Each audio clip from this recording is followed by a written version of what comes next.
یکی از موضوعات مهم زندگی این است که چطور بتوانیم بر اهمالکاری غلبه کنیم.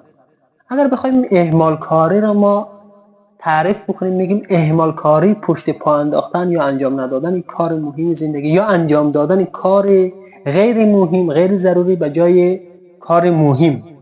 همه ما شما کارهای مهمی در زندگی خود داریم که باید انجام بدیم. میخوایم کتاب را باید بخوانیم، یا میخوایم صبح وقت بیدار شیم ورزش بکنیم، میخوایم انگلیسی یاد بگیریم، مهارت زبان خود پیشرفت بدیم، یا دانشجو هستیم میخوایم پایان نامه بنویسیم، منابع جمع بکنیم، مطالعه بیشتر روی موضوعات داشته باشیم، یا میخوایم یک مقاله رو بنویسیم. به جای اینا چیکار میکنیم؟ عملا خبر داریم این کارا رو باید بکنیم، مهم است در زندگی ما و شما.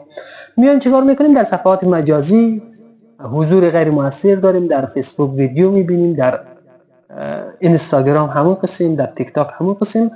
ساعت ها میگذره میبینیم بدون اینکه کدام چیزی ما دریافت کرده باشیم، کدام چیزی آیده حال ما شده باشه، وقت ما گذشته و از دست ما رفته.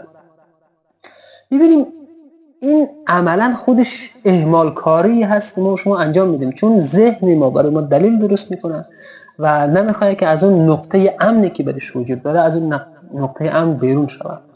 آقای دل کارنگی، یکی از مدرسین و سخنرانان مشهوری آمریکا، میگه که سالها بود میخواستم از فردا شروع کنم، اما همیشه فردا یک روز از من جلوتر بود. سالها گذشت تا فهمیدم که از همین الان شروع کنم. یا خانم مل رابینز، نویسنده کتاب قانون 5 ثانیه، اونا داستان خیلی جالبی دارن که خودش قصه میکنه. میگه من یک آدم بسیار اهمالکاری بودم، کلا در امور خانه، در امور کاری، کارهای من همیشه در دقیقه 90 میمون، مثل که اکثر از دوستان که میبینیم یا همه ما شما این اهمال کاری رو داریم که کارها رو میگذاریم به دقیقه 90، کتابها رو نمیخوانیم میگذاریم در شب امتحان که دقیقه 90 است.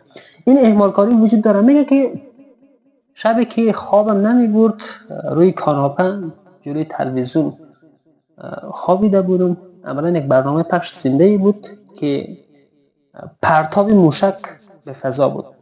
او اصلا مجری یا گرداننده تلویزیون شروع کرد به شمارش معکوس از 5 4 3 2 و 1 و همون لحظه موشک پرتاب شد به سمت فضا. تلویزیون رو خاموش کردم، رفتم که جای خود بخوابم و همیشه گفت این صدای گوینده تلویزیون و اون حرکت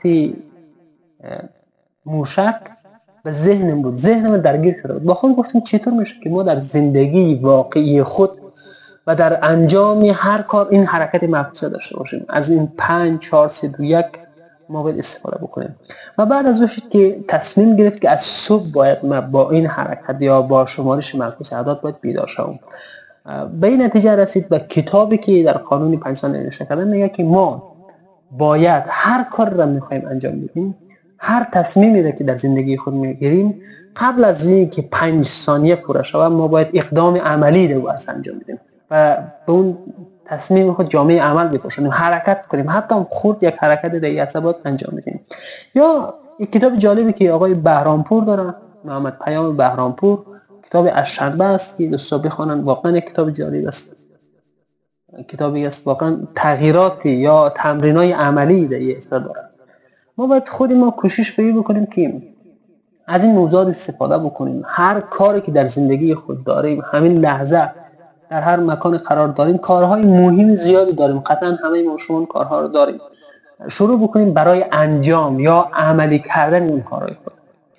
از قانون 5 ثانیه استفاده بکنیم و هیچ وقت این از شنبه‌ای که ما شما میگیم کارا رو میخوایم از شنبه شروع بکنیم، از فردا شروع بکنیم، ممکن شنبه وجود نداشته باشه، فردا وجود نداشته باشه و سال بعد وجود نداشته باشه، سال نوی وجود نداشته باشه و هر کدام اینا اگر وجود داشته باشه کارهای خاص خود داره.